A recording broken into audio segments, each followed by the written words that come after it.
Healthy Scratch Red Wings Report, presented by 5v5hockey.com. Yo, welcome back to the Healthy Scratch. It's Buschy with you once again. If you enjoyed today's video, please like, comment, and subscribe for more Red Wings content. We are back. It's been a 3 or 4 week absence for myself, and I'll tell you why. I use my garage as my studio. I don't know if you can tell, but I had an extra car in here, finally sold it, and now I can finally put my camera up and leave everything there. It was an absolute pain in the ass with a big vehicle in here, no way to do the video. So we're back, but I had a ton of thoughts in the time that I didn't make a video, so let's get to it. Man, the Red Wings are in a playoff spot, and going into the AllStar break, they had a 6-point cushion. Now, some teams did have some games at hand, but that being said, being in this position is more than what I maybe expected of this team.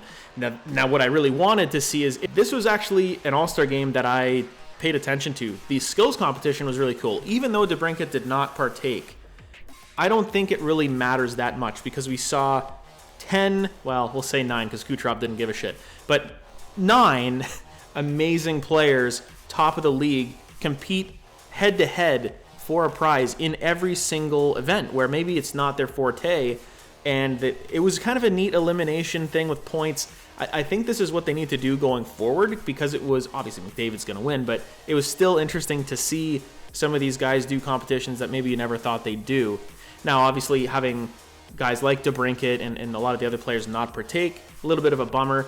Maybe what they can do next year is add in one event right at the beginning, like maybe some shootout challenge, an elimination challenge, just so every single player is involved, and then you whittle down the field to 10 after that first event. That's just an idea that I had. Now, coming out of this All-Star break and the bye week, the Red Wings are finally healthy. Patrick Kane, Ben Chiarot, Ville Husso are all back. This is the first time for a while that the whole full 23-man roster has been healthy, which is a good problem to have. Now, you know, we have our 3 goalies. Lyon's obviously the number 1. I think Husso's going to be sprinkled in as the number 2.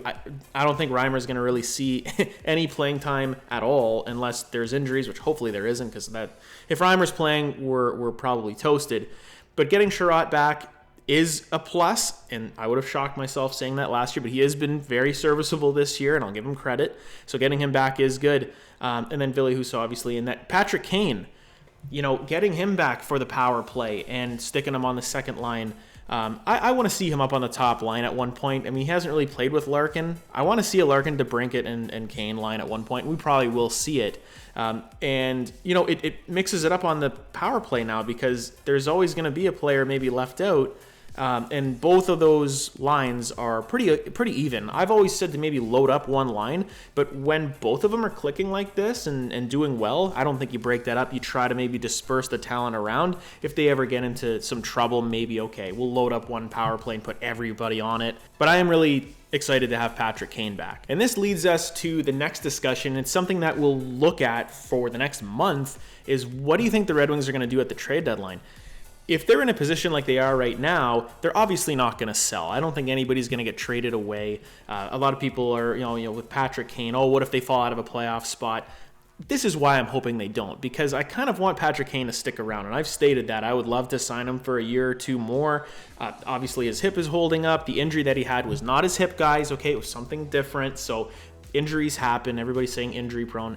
Anybody can get injured at any point. It's just unfortunate that it happened to him when he started to feel good. Hopefully he can get back to what he was doing before he got injured with Detroit.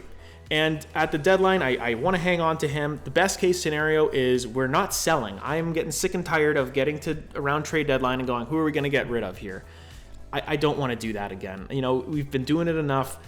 Now, at the same time, are we pushing for a playoff spot? Yes, but Steve Yzerman has said we're not playoffs or bust, and I believe him.